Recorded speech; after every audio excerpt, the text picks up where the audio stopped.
This video is on FAQs on Form ITR 6. Form ITR 6 can be used for filing income tax return by all companies other than those which are eligible for filing Form ITR 7. Let us first see some of the statutory forms which may be applicable on ITR 6 and can be filed if applicable. Form 67, which is Statement of Income from a country or specified territory outside India and foreign tax credit. Form 10IB, which is to be filed for exercising the option under subsection 4 of section 115BA of the Income Tax Act. Form 3CEB, which is a report from an accountant to be furnished under section 92E relating to international transactions and specified domestic transactions. Form 3CFA, which is form for opting for taxation of income by way of royalty in respect of patent. Form 66, which is audit report under clause 2 of section 115VW of the Income Tax Act. Form 10CCB, which is audit report under section 80I subsection 7,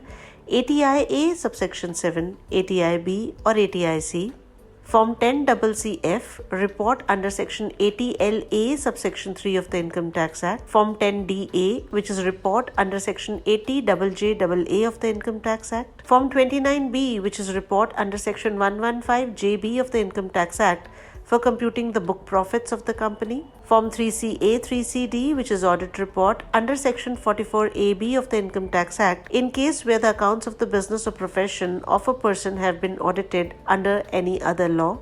Form 3CE, which is audit report under subsection 2 of section 44DA of the Income Tax Act. Form 3CEA, which is report of an accountant to be furnished by an assessee under subsection 3 of section 50B of the Income Tax Act relating to computation of capital gains in case of slump sale. Form 10ID, which is to be filed for exercising the option under subsection 7 of section 115BAB. Form 10IC, which is to be filed for applying for exercising an option under subsection 5 of section 115BAA.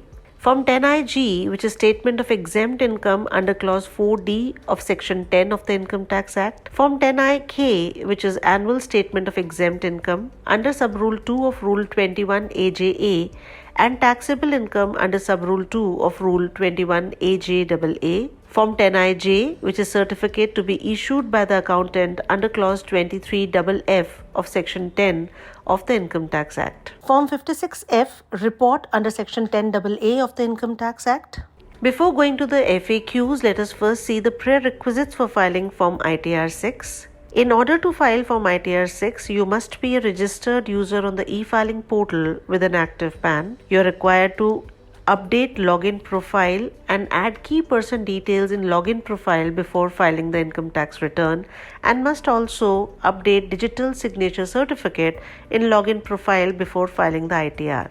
It is also advisable to pre-validate a bank account and nominate it for refund, to have a valid mobile number linked with e-filing portal, Aadhaar, your bank or your depository, and you must have filed applicable statutory form before filing the income tax return. Let us now see the first FAQ on filing ITR 6. The question is it mandatory to file Form 10IB, 10IC or 10ID within due date to claim the benefit of new tax regime under section 115BA, 115BAA or 115BAB respectively? Taxpayers are required to note that they should file the Form 10IB, 10IC or 10ID within due date as per section 139 subsection 1 to claim the benefit of new tax regime under section 115BA, 115BAA or 115BAB respectively. Another question related to Form 10IB is that if the taxpayer has filed Form 10IB each year from the year of opting the same first time, then which acknowledgement number and date to be mentioned in the return of income? Please note that filing of the forms multiple times for the same section of taxation is not expected if filed in time. However, where such filing has been done for any reasons, taxpayers are required to provide details of latest Form 10IB file, same whole goods for Form 10IC and Form 10ID also. Please ensure that the form is filed within due date under section 139 subsection 1. If the taxpayer has filed the form beyond the due date, the new tax regime shall not be applicable for that year. Thus, a new form may be filed afresh next year within the due date. Please note that once you have opted for the new tax regime, you cannot go out of the same. However, you can move from 115BA to 115BAA or 115BAB or 115BAB to 115BAA if other conditions are satisfied. Another interesting question can be that can taxpayer file the revised return with new tax regime if the original return is already filed without opting for the new tax regime? Please note that if you file from 10IB, 10IC or 10ID within due date, then revised return can be filed with opting the new tax regime in the return.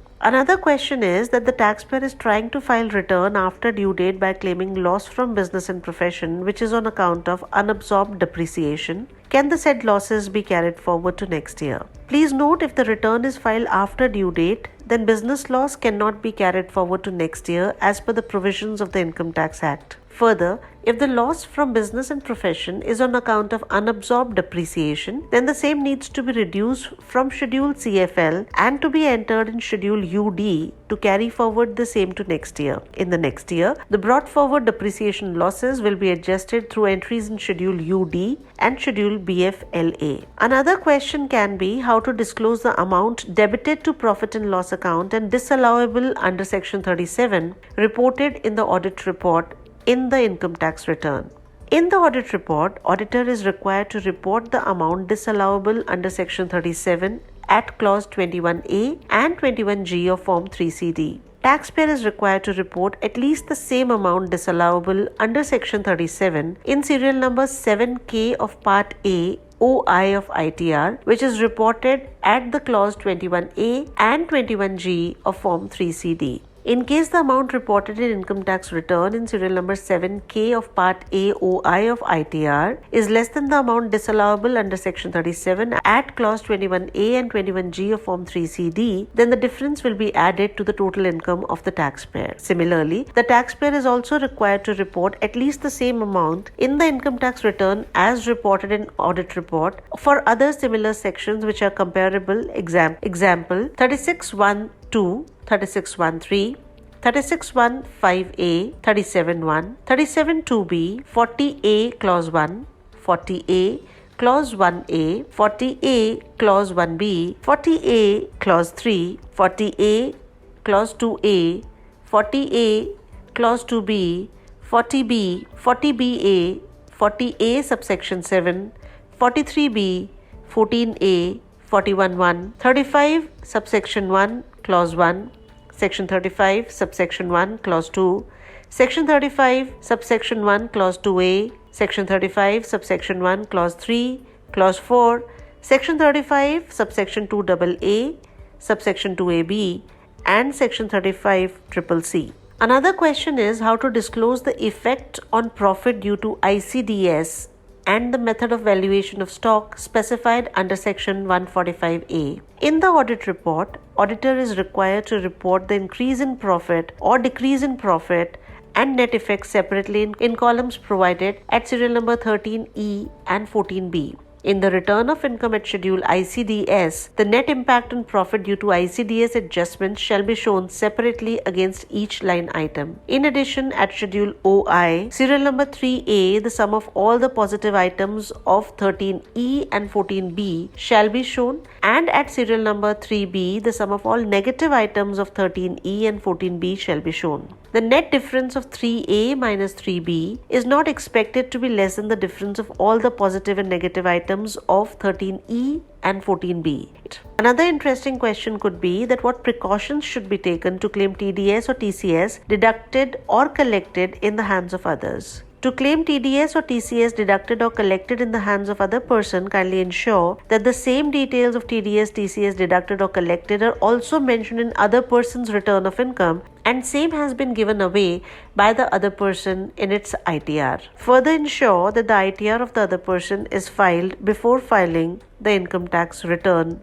A question related to minimum alternate tax could be that if MAT provisions are applicable, which schedules are required to be filed? If MAT provisions are applicable to the company, please ensure to file Schedule MAT and Schedule MAT-C in the income tax return. Another issue that could be asked would be that taxpayer is not able to file ITR 6 and getting the error that dear taxpayer, ITR 6 is not applicable as per the status of the PAN. Kindly verify the same and file applicable ITR. Please note that ITR 6 can be filed by the taxpayers whose status as per PAN database is company. Thus, if the taxpayer status requires to use other ITRs, using ITR 6 by such an assessee may render the return invalid. Therefore, from assessment year 23-24, e-filing has taken extra measures to stop such statuses from using wrong form ITR 6 in this particular case in order to help taxpayers with this avoidable mistake. However, if the status in the PAN database is not correct, thereby using ITR 6 would be required, such taxpayers may reach out to e-filing in advance and report the requirement under e-Nivaran with necessary supporting documents so that e-filing may provide appropriate enablement. Further, there is a list of FAQs related to prima facie adjustments and defective returns while filing ITR 6. In order to check the FAQs, you may visit the path, go to Income Tax Portal homepage, go to Help section, click Learn with Us, go to E-Filing Services, filing your return, and then click Prima facie adjustment and defective notice. Filing of ITR 6 is very easy. To know more, you may visit our website www.incometax.gov.in or contact our helpline numbers.